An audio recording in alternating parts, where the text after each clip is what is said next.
Hello everyone, and welcome back to Bugs Bunny Lost in Time on the Sony PlayStation. I am One Well Sheep yet again, and today, ladies and gentlemen, we are going to be tackling What's Cooking Dark, the first medieval period level of the game. And just like The Greatest Escape, this is a stage we are not going to be able to complete in one sitting, unfortunately, but it is one of my favorite, it's one of the levels I like a lot, I tell you that much, ladies and gentlemen. Although it's a lot, I remember this being such a pain in the arse to play through when I was younger, but getting back to the game now for this LP, I don't know, it just doesn't seem as difficult as when I was growing up. It doesn't seem as tricky, because I used to always get lost, and I used to always struggle with the stage, but that's just not so much the case anymore, I've noticed. But then again, that seems to be the case with a lot of games, because when I was younger, I used to have such a terrible sense of direction. I still do, but I've sort of improved my sense of direction these days, but I digress.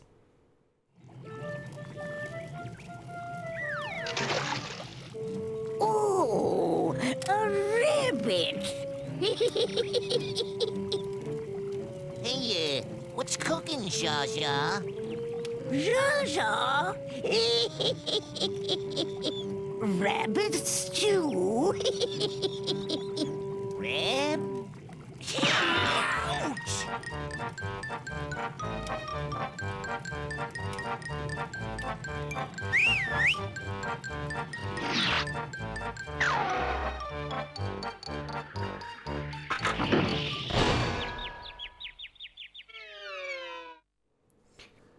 Good job there, Witch Hazel. 10 out of 10. Will do again.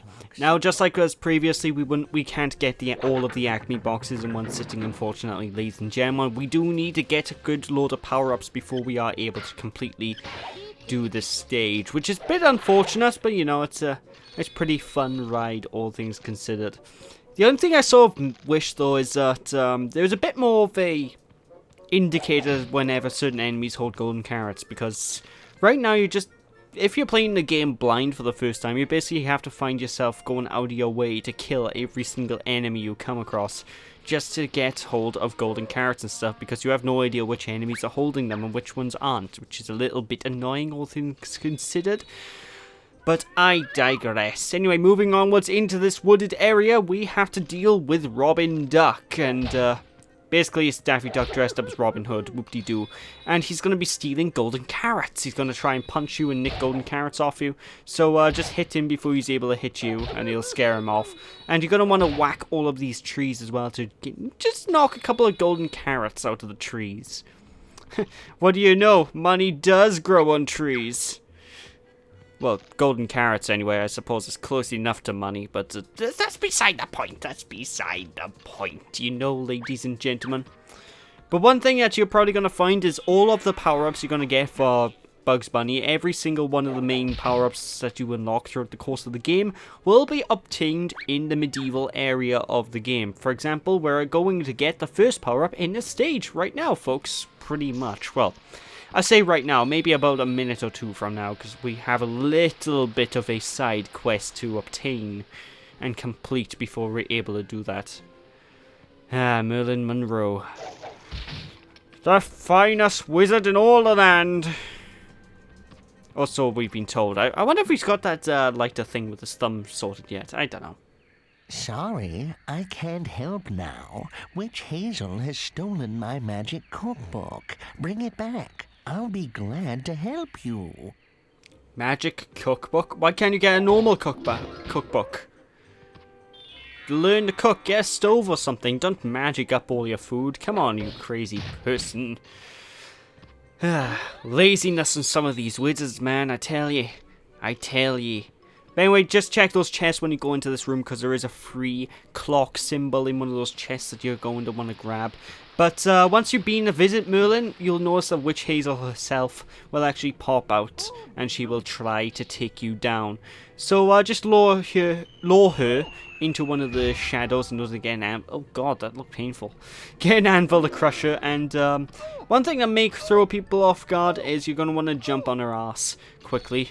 that's a sentence I never thought I'd ever say in regards to a witch, but jump on her ass in order for her to shit out a bunch of golden carrots for you to pick up, you know, ladies and gentlemen? Marvelous! You've brought back my magic cookbook. Now, let's see what I can do for you. I can teach you a magical trick if you like. Great! All right, listen carefully, Rabbit. Say "Ali Ali Oxenfree" over this symbol and you'll be able to jump to a higher level.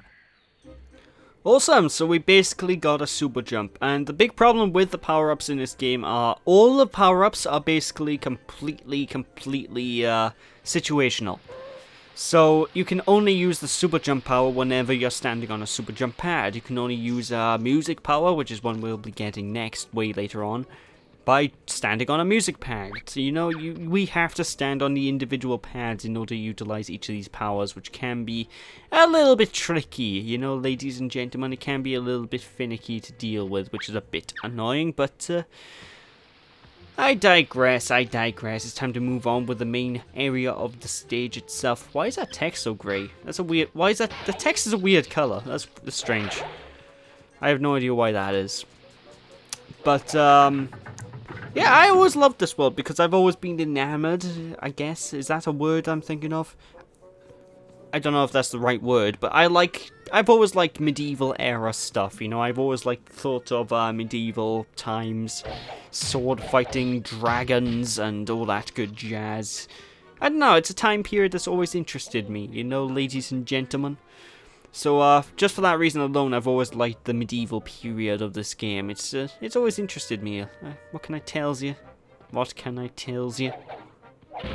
But anyway, this is a new enemy type. This enemy type by here is basically another one of those enemies where we need to tire out in order to hurt them. But when we hurt this enemy, we can bounce off of their bellies in order to gain height, you know, gain more height, which will allow us to gain into this cage to get hold of a key, which will allow us to get more magical clocks. What can I tell you? What can I tell you, indeed? I don't know, this area used to always impress me when I was younger, you know, graphically, and I don't know why, because in terms of PS1 graphics, this isn't anything really special. It's just seeing the floor grate and seeing the water run underneath. It used to blow my mind that this was possible back in the day, you know, folks. I know loads of people are looking at me like, oh god, this guy's old. He used to think this stuff was impressive, and you know what? I did think these graphics were impressive back in the day, you know? I used to think graphics couldn't really be topped by stuff like this. And GoldenEye, oh my god, you should have seen me when GoldenEye came out and I first played GoldenEye. Oh, I literally said graphics can't get better than this. Then I got a Sega Dreamcast, and I basically ate my own words, but you know. Or did I get the Dreamcast before before I had GoldenEye? I can't actually remember. It was years ago. But I do remember being impressed by GoldenEye's graphics. I know that much. Even though all they really did was they took pictures of people and just sort of stuck them onto 2D faces. I tell you, you don't realize how far graphics in video games have come until you return to these older titles. Like recently, I saw the old Harry Potter PS1 game, and oh my god, the faces look terrible in that game. I may actually LP that game at one point in the future if people are interested in that, because you know, it's a game that I remember fondly. Don't think I ever beat it back in the day, but I remember playing it fondly, you know, ladies and gentlemen. But I digress. Anyway, if you, just to explain these barrels, by the way, yeah, if you saw there was a peg that I crushed down. If I crush down that peg, you can actually get these barrels into the water, which allows you to ride the barrels in order to collect any golden carrots and whatever collectibles are in the lake. There's only 3 major golden carrots you have to deal with in this area, so there's not too much to collect, thankfully, because otherwise you probably get lost and you probably get confused where to go next. So, you know, I'm thankful for that. But we do need to deal with this big mallet guy before we were able to move on, because otherwise he will crush us with his hammer as we are in the ground. Because if he pounds the ground with his hammer while we're underground, then it'll just automatically eject us from the ground. So it's a little bit tricky to get hold of, ladies and gentlemen, I'll tell you that much. But yeah, this is one of the areas we can't complete 100%, because as you can tell by there, we need to get hold of the music power in order to access the bird. But there, you know. And honestly, I don't mind the backtracking too much in this game. The backtracking never gets obnoxious, you know, ladies and gentlemen. This isn't like, I'm trying to think of a game that's really particularly bad when it comes to backtracking. The backtracking isn't that bad, you know, folks. It's maybe it adds on about half an hour of your game time at most in the grand scheme of everything, so it's a thing. It's a thing. But anyway, we are now in the spiral tower area. With this area by here, we basically need to press the button to activate a timer, which will lift up the cage, activate the clock, and basically we need to dodge the dragon's fireballs that have been spat at us as we are climbing up this area. And honestly, you don't even need to press the X button to jump on this area. Just walk towards the edge. And if you recall correctly, I did mention earlier on in like part 1 or so, Bugs Bunny has like a sort of auto jump. Kind of similar to how Link jumps in the Legend of Zelda series in the 3D games. So whenever you automatically go up to a ledge, Bugs Bunny will automatically start jumping off that ledge, which honestly you can utilize your advantage in this particular stage. What can I tell you? And one thing that may throw a couple of people off as well is this game doesn't actually have any fall damage, which I do appreciate. You know, if you jump from a ridiculous height, as long as it isn't a bottomless pit beneath you, you won't die. You know, you won't get hurt at all. You will just land and fall freely and just drop under the ground like nothing happened, which I like. I like it when platform characters don't have fall damage, because when fall damage happens in platformers, it can be a bit of a pain in the ass. Especially when it comes to certain games like Mario, because Mario started off without fall damage, then they gave him fall damage, and then you took it away again. I'm like, make up your mind, developers. Can he survive long jumps, or can't he, for God's sake? But yeah, that's one of the big reasons why I kind of like the platforming in this game. You never have to worry about jumping from too far a height, you know, you never have to worry about stuff like that. But anyway, this here is a castle entrance. We can't get into that tower yet. We need to gain access to a flag. And unfortunately, we aren't able to gain access to that flag without a power-up into that we get way late into, like, pretty much the end game. So, yeah, we're not going to be done with the stage for quite a while. What can I tell you? What can I tell you, indeed? Damn cannonballs. I don't like those things. Although I do kind of like the dragons that pop their heads out in this area. They look really derpy. You know, they're just sort of like, damn, a dragon, brr. I don't know, I've always liked those guys. They're pretty neat dragons, what can I tell you? That and the fact I've always loved dragons. Dragons are like, they're the shit, yo.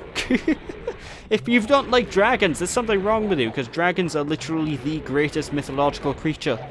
Anybody who disagrees with me, I'll fight them IRL. Like, the only thing stopping dragons being my favorite creature of all time is just the fact that they don't exist in real life. As far as I can tell. You never know. But, I don't know. I love dragons. Dragons are awesome. It's a big reason why I love Spyro the Dragon. In fact, the only reason I haven't finished an LP over the entire series of Spyro is just because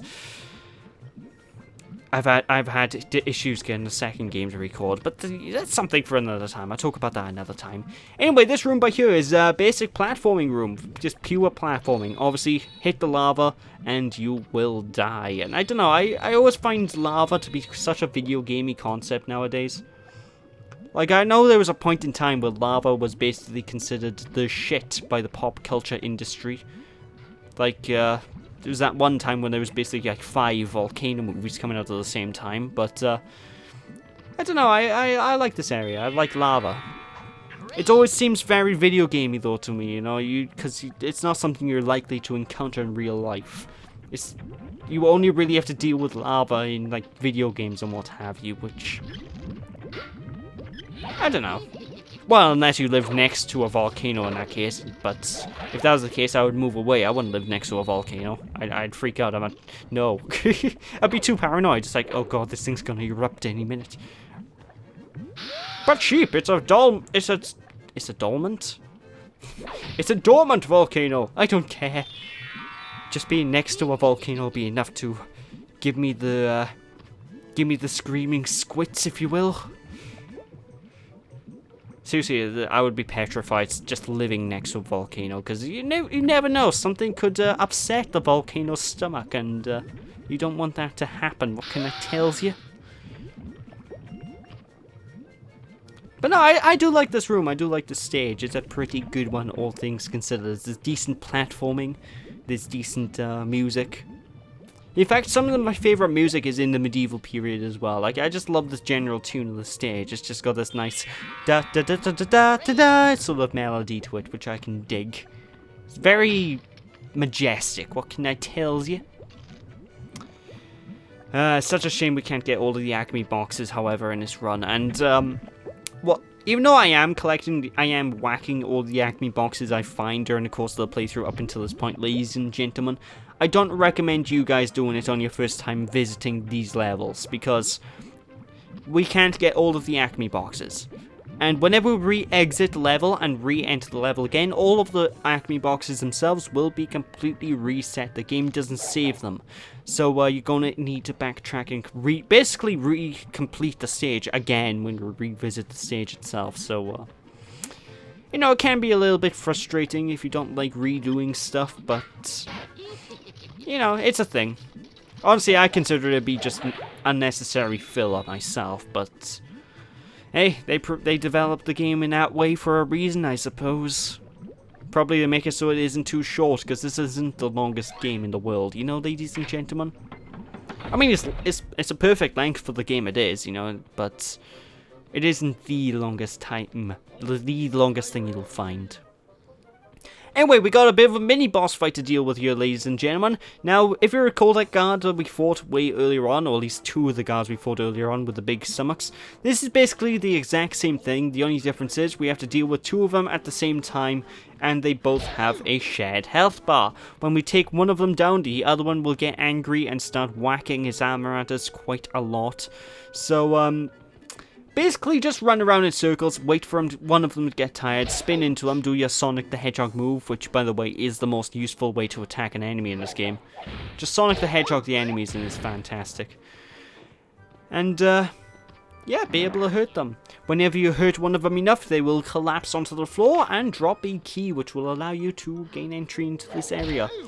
But of course, whenever you get onto the last hit point or so of these, the last guy's going to go freaking crazy. He's going to start swinging his hammer like mad, like so.